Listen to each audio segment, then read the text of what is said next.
تبدأ قصتنا في عام 2020 من كانون تاني، تحديدا في يوم الأحد في محطة تشونغ شوي. عندها تظهر مجموعة من البعوضات، وتتوجه إحداهن إلى شخص وتقوم بعضه، ثم تقوم بحقنه بفيروس ما. عندها تتحول تلك البعوضة لشبه وحش مثل الزومبي، وفي لحظتها يقوم الرجل بضربها وإسقاطها أرضا. بعدها يتوجه نحو المحطة. عندها يظهر رجل عجوز هو وحفيده ويقول: هذا العالم قد تكون فيه كارثة من مظهر ما، وربما حتى أسوأ. ثم تنتقل من الأحداث في المحطة بأن قطار إكس 47 قد وصل. بعدها يظهر والد البطل البالغ من العمر 40 عاما، وهو فرح لأنه اشترى التذكرة. وتنتقل الأحداث بنا إلى الابنة الثانية التي تبلغ من العمر 18 سنة، وتقول: لدينا الآن 3 مقاعد فقط، ويجب على 2 منا أن يبقوا واقفين إلى أن نصل إلى المنزل. هنا تظهر العائلة: الأم التي تبلغ 40 عاما، إليدار 22 سنة وهي حامل، وبطلنا إكسو مينغ البالغ 18 سنة. تبدأ الأخوات بالشجار حول أبيهما. يبدأ بطلنا يتكلم مع نفسه ويقول: بالنسبة لي لقد كنت ضعيفا منذ طفولتي، لكن هل تعتقد أنني كنت أريد ذلك؟ عندها ينظر إلى عائلته ويقول: إذا نظرنا عن قرب فهناك ذلك العجوز الذي يخرف، والأب الذي لا أمل له الذي يصرخ على زوجته، وأما عن الأم الصارمة التي تتحدث دائما عن المال. عندها تظهر فتاة التي يحبها بطلنا وتسلم عليها، وعندها يصير بطيخة ويقول: هذه هي التي أعيش من أجلها، وينظر إليها ويقول: كم إنها ظريفة. ولكن الأمور الجميلة لا تكتمل. يظهر الشخص الذي رأيناه في أول الفيديو الذي تم عضه من قبل البعوضة، ويقوم بلمس البنت في مكان ما. أنتم تعرفون أين، لذلك لا أحتاج لأن أشرح. فتقول الفتاة: أيها المنحرف، هل أتتك الشجاعة لتقوم بذلك في وسط النهار؟ فما تضرب إلا بطلنا المسكين وهو لم يفعل أي شيء. وعند رؤيتها لبطلنا تعتذر وتقول: لماذا فعلت ذلك؟ وتذهب مسرعة وهي تبكي. عندها يظهر ذلك المنحرف مجددا وهو يعض فتاة أخرى وهي تطلب النجدة. بعدها تأتي الشرطة وتقوم بالقبض عليه وتذهب به بعيدا. ثم يأخذ بطلنا هاتفه ويصوره، وعندما نظر إلى المنحرف من الهاتف انصدم بأنه يستدير وينظر إليه. لم يستوعب الأمر، ولكن قال: أنا فقط أتخيل. تذهب الأحداث بنا إلى الأب، وهو يريد إدخال حقيبته الكبيرة في مقطورة القطار، ثم ينطلق القطار. بعدها يظهر طفل وينظر إلى بطلنا ويقول: هذا به هالة شريرة، فنغير مقعدنا. يضرب الطفل بطلنا. عندها ينطق العجوز: دابو، لا تفعل المشاكل. ويقول العجوز: لا تقل هراء، لا تحكم على الشخص بمجرد مظهره. ثم أمسك العجوز ببطلنا ويقول: حسنا، يمتلك سحر الحظ، هذا غريب. ثم ينظر العجوز إلى أكسو مينغ بنظرات الخوف ويقول: لم أرى هذا النوع من الأشخاص في حياتي كلها. تغيير القدر، هل يمكن أن يكون حقا؟ عندها تأتي رؤية للعجوز ويرى القطار مليئا بالدماء والموتى. ثم يقول الطفل الصغير: يجب أن نغادر القطار فورا، لدي حدث سيء. تظهر الفتاة التي عضها ذلك المجنون المتحرش، وعندها ينظر إليها بطلنا باستغراب. تنتقل بنا الأحداث إلى مركز الشرطة الذي أصبح كله دماء وكل أفراد الشرطة ميتون. ثم يبدأ شخص بالصراخ وطلب المساعدة، وبعدها يظهر ذلك المتحول وهو يضحك. تنتقل بنا الأحداث بظهور الكثير من البعوض المتحولة ويقوم بمهاجمة الناس. في لحظتها ينتقل بطلنا لمكان ما ويرى ذلك المختل مجددا، وهو ينقض عليه ويرمي عليه الكثير من ذلك البعوض ويهجم عليه. عندها يستيقظ بطلنا وهو مفزع ويجد نفسه أنه فقط يحلم لا غير. تقوم الفتاة التي تم عضها بالنهوض مع شخص آخر، ويبقى بطلنا مع أخته وهو مرتبك. ثم يظهر شخص يعطي لفتاة المال، وأنتم تعرفون أنه فقط طيب لا غير، لا يريد شيئا أبدا. يظهر شخص يلعب بالقلم ويأتي من خلف الفتاة ويرعبه. يكون بطلنا يتمشى في القطار ويرى الفتاة التي ضربته بكف جالسة وتسمع الأغاني، فيسرع من أمامها لكي لا تراه، ويذهب ليشرب الماء، فيلاحظ أمه مع شخص غريب وهما يتحدثان عن شيء ما.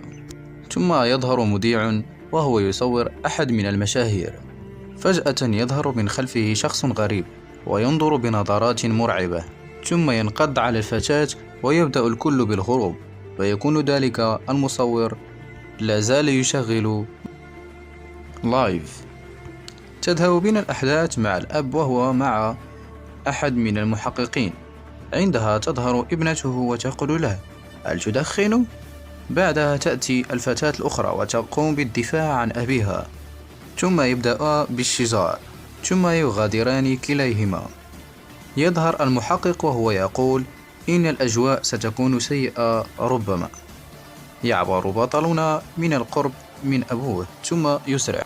تظهر الفتاة التي تم عضها من طرف المنحرف وهي تعض شخصا آخر، وفي نفس الوقت يظهر بطلنا وهو يرى كل شيء. بعدها تراه تلك الزومبي وتقوم بالهجوم عليه وعضه في كتفه وهو يحاول الهروب منها. عندها يظهر أمن القطار وتنقض عليهم الزومبي، وحينها يستيقظ الزومبي آخر وينتفخ ويغادر مقطورة أخرى. ينزف البطل. حينها نرى المئات من الزومبي تلحق القطار. نرى الفتاة التي عضت بطلنا وهي تتجول في أنحاء القطار، ثم يأتيان شابان يريدان معاكسة الفتاة، وليتهما لم يفعلا لأنها كانت آخر ما يفعلان. والله أنا متأسف لهما.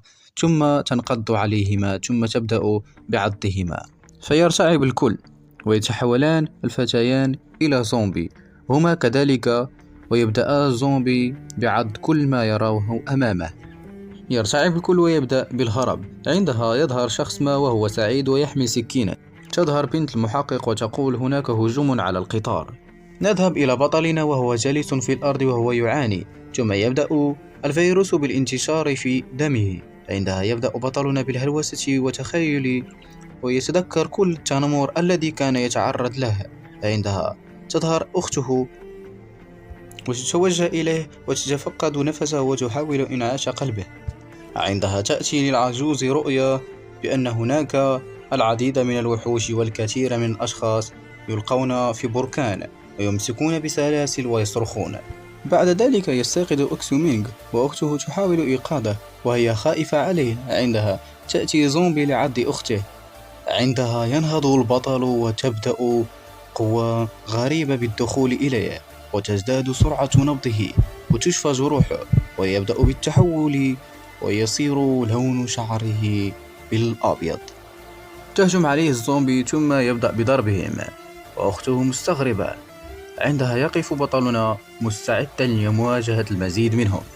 عندها يتذكر كل تلك القتالات والفنون القتالية التي كان يشاهدها مع أخته في التلفاز، ويقوم بتطبيقها ويضرب الزومبي حتى أنهم طاروا من أمامه. عندها تأتيه ذكرى سيئة ثم يغضب ويضرب أحد الزومبي ليدافع على أخته بكل ما أوتي من قوة، ويقوم بضربهم وتكديسهم على بعضهم بعض ويقضي على معظمهم. عندها يرى أن هناك المزيد منهما ويقوم بإمساك أخته ويقوم بالهرب بعيدا عن الزومبي ويقوم بالركض فوق رؤوسهم، وأخته تنظر إليه وهي مستغربة ولا تفهم أي شيء. عندها يضع أخته عند باقي الناس التي لم تصب ويقول لأخته أن تبقى هنا إلى حين عودته، فيبكي ويتركها ويذهب بعيدا.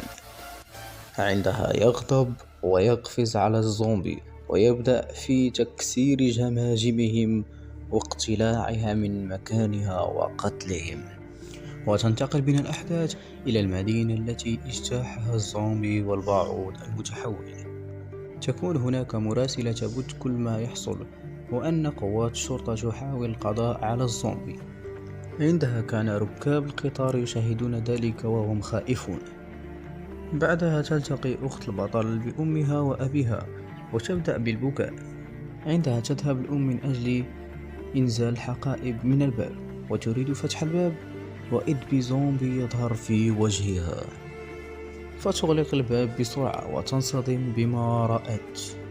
في نفس الوقت لاحظ الأب صندوقا غريبا في مكان ما، وذهب ليرى ما فيه. وما أن فتحه وإذ به يجد. هنا نكون وصلنا إلى نهاية الفيديو. أتمنى أن يكون أعجبكم الفيديو، ولا تنسوا الضغط على زر لايك والاشتراك في القناة لأسرع في تنزيل الجزء الثاني.